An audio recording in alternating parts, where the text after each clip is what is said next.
Thanks so much for joining me here today as we get to talk about one of my favorite subjects, comic books. My name is Jose. I love comic books. I love talking about them. I love sharing them with you. Feel free to follow me on social media if you would like. Links are in the description below. I've also posted a link to the Marvel fan site that'll have plot synopsis and character bios for this issue. We're looking today at X Factor number 13 from 1986. Beautiful cover here. Dark Phoenix, regular Phoenix, Jean Grey, Maddie Pryor, or not regular Phoenix, sorry. And we got Cyclops. I love this cover. Absolutely awesome cover. I love Walter Simonson. Absolutely one of my favorites of all time. A huge mark for Walt Simonson and his work. And so we start out with a prologue here from Hulk Annual number 7. The complex where Master Mold was being built blew up. And so our title goes Louise Simonson, writer, Walter Simonson, pencils. Dan Green is doing the inking instead of Bob Wiacek. And Bob Harris and Jim Shooter complete the editorial here. Um, Louise Simonson and Walter Simonson are married. Dan Green has passed away, so has Jim Shooter. Rest in peace, both of them. This is so Hulk Annual 7. Check out that link. I have not covered Hulk Annual 7, but check out that link that with the Marvel fan site, and you can click in there and see plot synopsis for the Hulk Annual there, as well as some of the stuff that happened there with Stephen Lang and the Master Mold. The Master Mold was created to build other Sentinels, essentially. So, and so it lands in the waters of Alaska, the Bering Strait, and it lies dormant there. And so now we are at X Factor's complex, and you can see that it is raining pretty heavily here. Beast is training with Leech and Artie, and Skids, and Rusty is in there, and they're practicing how to use their powers. And Beast says, "Hey, Rusty, you got to use your powers if you want to play balls." And he says, "You're kidding, right? If I use my powers, I'll burn up the ball."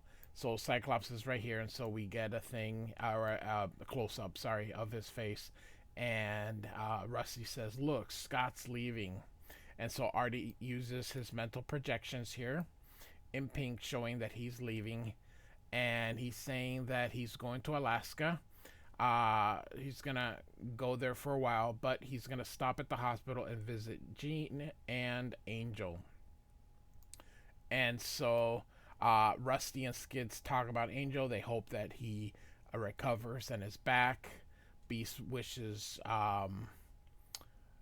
luck to Scott. Scott feels bad. They've taken in a lot of mutants, and Beast says, "Hey, you have a right to your own life." And Scott says, "That's what I once thought. That's what got me into this mess." And so Caliban says, "Caliban's heart goes out to you, Scott Summers. Caliban too has loved hopelessly." And he thinks here as he changes his visor to his glasses, does it show that much? Is it really so hopeless? Yeah, I guess it is. Has to be. So he gets dropped off at the hospital here. Oh no, sorry. He takes a cab and says, "Hey," to the hospital there, and is looking at pictures of Maddie and baby Cable, and thinks about her. And then he looks at a picture of Jean Grey. There is an issue of Classic X-Men where they show this picture being taken in Greece. So, so he is remembering all how he met Jean. He's remembering how she had supposedly died. Now she's come back. How the new teammates formed X Factor. I do have a playlist. I have an X Factor playlist, an X-Men playlist, a New Mutants playlist, a Wolverine playlist.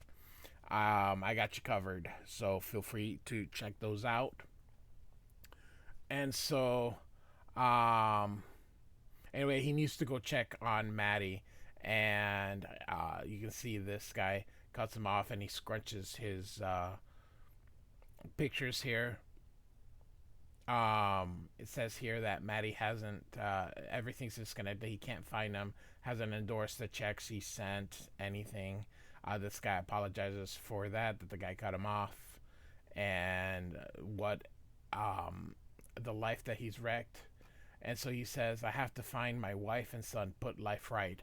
Only how can it be right without Jean? So even though this jerk left his wife and kid to go with his ex, he is still thinking about Jean Grey. So Cyclops is a jerk. And so we are at the hospital here. Here's Scott here paying the cab here. And so we're reminiscing about when Candy Southern caught them kind of being not intimate, just kind of talking and holding hands. And so uh, Angel says, she was just mad. It's not true. And she says, it is true. I ruined everything. And look at what's happened to Scott, and loved him since we were kids. And this thing with me and Maddie, it's tearing him apart. You know what? I'm glad he's going to her. You know what? She shouldn't blame herself.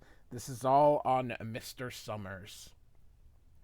Anyway, Angel says, it's not your fault. I suppose you think my wings is your fault. And so she feels bad for him. She says, I know what it's like to lose a part of yourself. She's a telekinetic now, but she lost her telepathy. And she says, nobody seems to care. You can see Cyclops is ready to come in. And of course, they're going to hold hands again. They're going to talk about X Factor forming it, everything that's happened. He blames himself. Anyway, she says, whatever happens, provided for, now you're talking nonsense, Warren Worthington. So he's saying, like, he's going to die. And in a way, he is. This is just so cool. The transformation of Angel into death. And so she wonders about Scott, and then she must have some good eyesight because she says, hey, he was here, he's leaving. And so there he is. And so the cab's trying to take off, but it won't budge. Of course, Scott knows who it is, and it's Jean Grey. And he's like, I hope you and Angel, sorry, you and Angel were happy. I don't want to spoil it. I have to go to Maddie. And she's crying here. I know, Scott, I'm not trying to stop you. I'm saying goodbye. And they kiss. Jesus. All right. And so back to Master Mold. This fish bites part of the circuitry, and he gets electrocuted. He wakes up the Master Mold. Or the Master Mold was ready to wake up. So at the hospital, Cameron Hodge arrives, and he's carrying a subpoena that he's to appear before a federal court judge and explain why he shouldn't be charged with fraud, which isn't true. You would actually be charged with fraud, and then you'd go to court. You don't go to court to say, hey, why shouldn't we charge you with fraud? But hey, it's comic book, it's okay. And so Cameron Hodge is not just public relations, he's also a lawyer. And he says, can they do that? And he says, you better believe it. But fraud's not my specialty. Worthington Industries better have some tough lawyers. You're going to need them. And so Warren feels terrible. He's like, I've blown it. And, we go back to, no, you didn't. You saved Rusty and Skids, and all these other Morlocks would have died. And and what's kind of funny is that this is starting for that heel turn with Cameron Hodge. So anyway, he's back in Alaska here. Scott is, and he goes, far from mutants and mutant hunters. Good to be away from the madness. It's only for a little while. I'd rather face the Marauders though than Maddie. But she'll understand. I'll make her understand. And then he sees the house is for sale. I'll make her understand. That's funny. He left her. He is... But yeah, she's got to be understanding. And he's like, she's leaving me. I can't blame her. She must hate me, but I can handle that. I've been alone before. And so we get a recap of his origin with him and Alex, and how Alex was adopted and he wasn't. So that was retconned to be that Mr. Sinister wanted to keep, see some previous issues of classic X-Men that I have covered on that X-Men playlist. I also have an X Universe playlist where I put everything in reading order. So you can check either of those out. And so then we have Baby Cable here crying, and Maddie pulls away to see him, and he wonders now if his son is going to be as alone as he is. And so the lock's not opening, and he's like, she changed the blasted locks. And so he uses his optic blast to break through. And so here again, Master Mold is escaping, and he goes into the apartment. It's empty. And so it says, gone, just like Jean's sister's house. Was Maddie also driven off by threats? Why didn't she call? Why? And so he's at a hotel. The phone rings. He thinks it's Maddie, but it's Hank, the Beast, and he's saying he's trying to talk while these kids are making a ruckus, and he's like, stop it. So he's told him about the stuff that happened with Angel, and essentially this Morlock guy goes in and cleans it. Anyway, he Cyclops says, hey, you guys are gonna have to figure it out. I gotta figure out my own stuff before I head down there. And that's that. And for once, Scott is correct. So Maddie's disappeared, so he's got to find it. And so we see a oil rig here, and the Master Mold has come up, and he starts taking bits of the oil rig to kind of fix himself here. And so off he goes. And so now Scott is trying to find Maddie, asking why is the house for sale? The house is theirs. And they're like, hey, we spoke with Mr. Summers, and he agreed. He's like, I'm Mr. Summers. I didn't agree. It happened the very day that he left. And they're like, you must have spoken to her. Did she tell you where she was gone? What did she say? And she hits the silent alarm here. Here comes the cop, and they escort him out. And so here we are in Anchorage, and these guys are looking out the window, and Master Mold kills them here. And he grabs more stuff to try and fix himself up. And so he goes into the airline asking for more information on Maddie. It was his grandfather's airline. Says that it was bought by a new group. They fired everyone, gave him a severance, and most of them have left. And they say, what about Sam Ross? He says there was a boating accident. And what about Maddie? He's like, nope, we got you, but no Maddie. No Maddie ever worked here. And of course, he's like, that's not true, liar. And then they throw him out. And so he's wondering, what the heck? It's like there's no trace of her. And so he's going to try to do some investigation here. He goes into the hospital, and he is looking for things in there.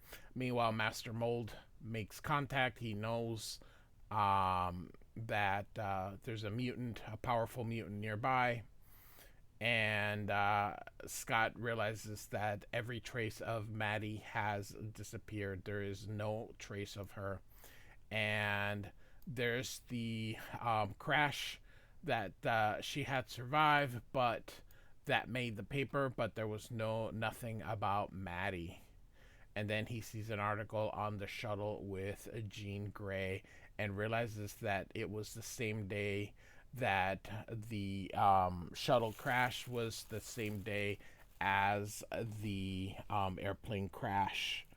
And so he thinks of Phoenix and says, Jean wasn't really the Phoenix. The Phoenix kept her in a cocoon. What if Maddie is Phoenix? And so, where he's thinking it through here, and he's like, oh my god, the maybe it could be the Phoenix, and because he realizes, she had the power, and so he goes into the house and he explodes. This is all him just destroying everything, and this is all his imagination. He's like, oh my god, none of this is real. And so he ends up destroying this house here.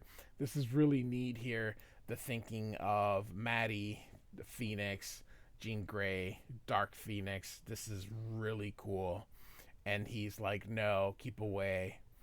And you're not here, you don't exist, you never existed.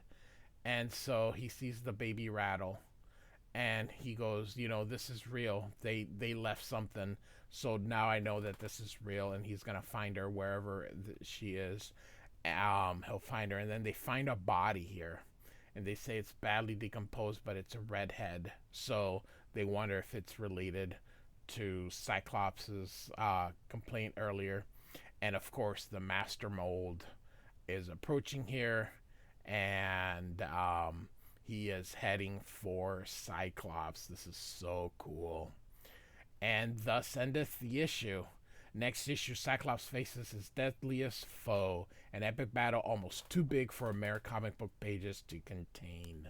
So, man, I love that. That's the verbosity in keeping with the tradition of Stan Lee. So, we'll keep it here with the master mold here. So, X Factor number 13 by Louise Simonson, Walter Simonson, inks by Dan Green. Like and subscribe. I do thank you so much for listening. Goodbye.